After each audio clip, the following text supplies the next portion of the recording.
l'Atelier des savoir-faire, c'est un site qui a été créé en partenariat avec le Parc naturel régional du Haut-Jura, donc pour valoriser les différents savoir-faire du territoire. L'espace d'accueil ici, on est très attentif à l'accueil des personnes handicapées et notamment, bon, on voit c'est des petits détails mais c'est important. Le tarif pour les handicapés, voilà, on le met bien en avant, écrit de manière plus grosse pour que notamment les déficients visuels puissent le découvrir. Après, on remarque qu'on a, voilà, nos différentes banques d'accueil sont assez basses. Ici, on a une boutique, bon, je dirais, la majorité des produits peuvent être vus, touchés par des personnes à mobilité réduite.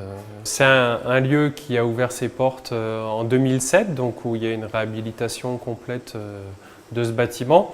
Et donc, ça nous a amené évidemment à une réflexion par rapport à l'accueil des différents publics ici et on a voulu, il y avait une volonté en tant que structure déjà gérée par une collectivité, c'était un devoir de rendre accessible à tout public ce bâtiment.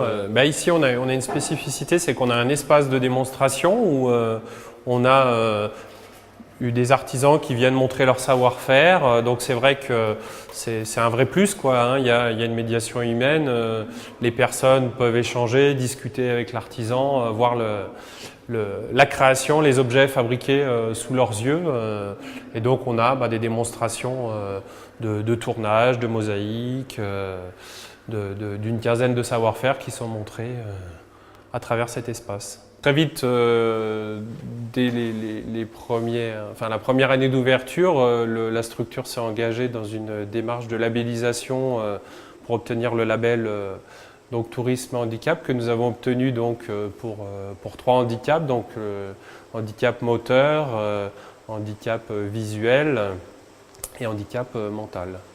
Sur l'espace de visite, on a une attention particulière aussi dans la médiation humaine avec le public handicapé. Par exemple, c'est vrai que si on a des personnes déficientes visuelles, on va vraiment être dans le descriptif, expliquer les choses de manière beaucoup plus poussée.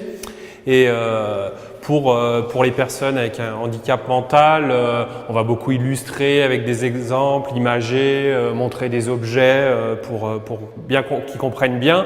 Et puis on va même au-delà puisqu'on propose toute une série d'ateliers pour des groupes d'handicapés où là ils peuvent vraiment fabriquer un objet lors d'un atelier d'1 heure et demie et vraiment voilà, être en contact avec la matière et le savoir-faire.